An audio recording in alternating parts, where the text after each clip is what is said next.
Hello friends, welcome to defence matrix. तो bombers को लेकर ये क्वेश्चन उठ रहा है कि क्या इंडिया को स्ट्रेटेजिक बॉम्बर्स को कंसीडर करना चाहिए।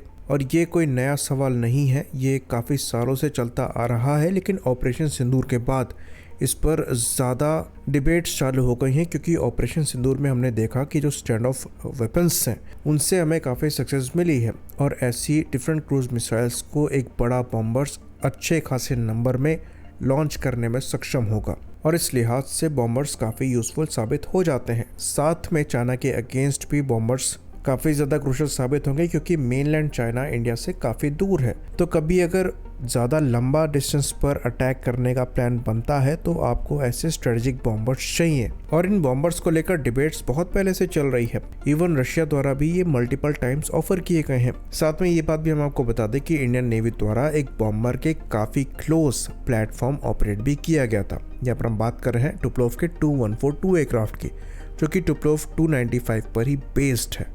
तो टुपोलेव 295 जैसे कि हम जानते हैं एक स्ट्रेटेजिक बॉम्बर है। इसी पर बेस्ड टुपोलेव Tu-142 एयरक्राफ्ट बनाया गया था, जो कि एक मैरीटाइम पेट्रोल और एंटी सबमरीन वॉरफेयर एयरक्राफ्ट था।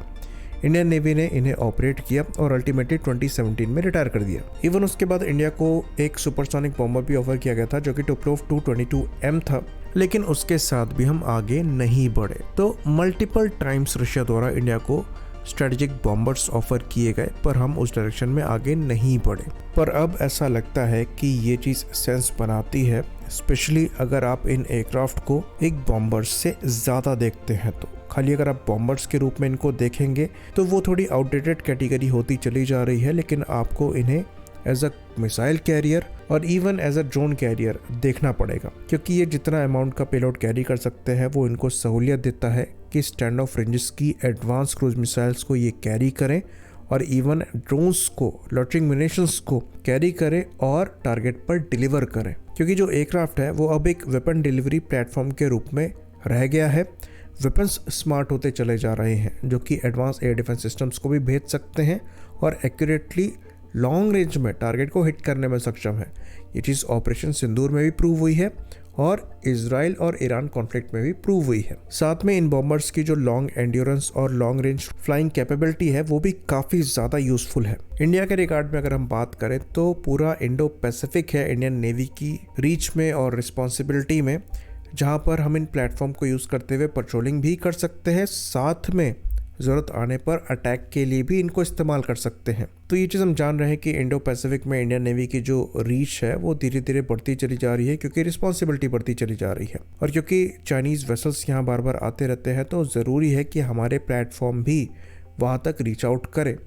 इस लिहाज से भी ये बॉम्बर्स हमारे लिए क्रूशल है। तो डेफिनेटली समय आ गया है इनको अब लिमिटेड नंबर में कंसीडर करने का, क्योंकि ऑपरेशनल यूज केस यहाँ पर है। Su-30 MKI डेफिनेटली हमारे लिए हैवी लिफ्टिंग कर सकता है और ज़्यादा सेफर प्लेटफॉर्म भी है वेपन पेलोड को गिराने के लिए, स्पेशली अगर आप पाकिस्तान के कॉन्टेक्स्ट में चीज़ों की बात करें तो। लेकिन अगर आपको स्टैंड ऑफ रेंजेस में ही कॉन्फ्लिक्ट लड़नी है और अनमैच्ड फायर पावर चाहिए, तो जो एक बॉम्बर कैपेबिलिटी प्रोवाइड करा सकता है वो फाइटर प्लेटफॉर्म नहीं करा सकता। बाकी चाइना के कॉन्टेक्स्ट में तो आपको ज़्यादा रीच चाहिए ही चाहिए। तो ये बात हम आपको बता दें कि 2 एक्टिव ऑफर्स की बात चल रही थी।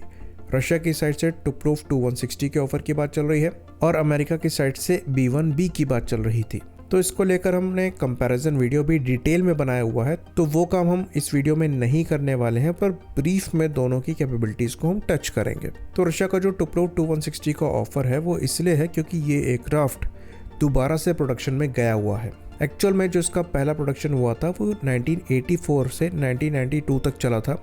फिर उसके बाद इसका ऑन एंड ऑफ वाला प्रोडक्शन चला है, लेकिन अब 2021 के बाद से इनको दोबारा से प्रोड्यूस किया जा रहा है। खासकर रशिया यूक्रेन कॉन्फ्लिक्ट में इनका काफ़ी ज़्यादा इस्तेमाल हो रहा है, स्पेशली क्रूज मिसाइल्स को लॉन्च करने के लिए। और जो हैवी अटैक यूक्रेन पर हो रहे हैं वो ज़्यादातर इन्हीं प्लेटफॉर्म से लॉन्च हो रही मिसाइल्स से हो रहे हैं। तो 2018 के अराउंड रशियन मिलिट्री द्वारा करीबन 10 टुपोलेव Tu-160 प्लेटफॉर्म के ऑर्डर दिए गए, जिसमें से जो पहला प्लेटफॉर्म रोल आउट हुआ ये 2022 के आसपास हुआ, जहां इसकी बेसिक टेस्ट फ्लाइट हुई। और जो फरवरी 2024 तक की रिपोर्ट है उसके हिसाब से नए प्रोडक्शन के स्टार्ट होने के बाद करीबन 4 टुपोलेव Tu-160 प्लेटफॉर्म डिलीवर हुए हैं। तो ये जो नए वेरिएंट्स हैं ये पुराने टुपोलेव Tu-160 से थोड़े से एडवांस हैं, पर कैपेबिलिटी में ऑलमोस्ट सिमिलर है। तो क्योंकि ये प्रोडक्शन में है इसलिए इन प्लेटफॉर्म्स को भी इंडिया को ऑफ़र किया गया है और अगर इंडिया द्वारा ये ऑर्डर किए जाते हैं तो रशिया इनको डिलीवर करने में सक्षम होगा। तो ये दिखने में अमेरिकन B1B की तरह दिखता है, पर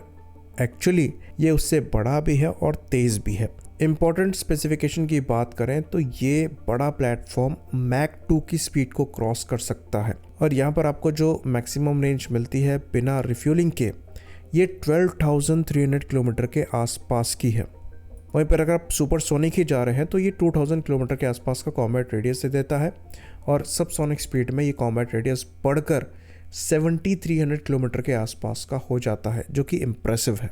बाकी वेपन कैरिंग कैपेसिटी जो है ये अनमैच्ड है। 2 यहाँ पर इंटरनल वेपन बे दिए गए हैं जिसमें ये 45 टन का या फिर 45,000 किलोग्राम का पेलोड कैरी कर सकता है।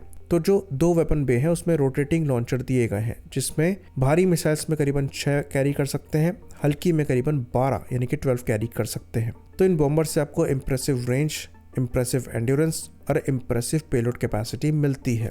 साथ में काफ़ी रिडंडेंट भी हैं।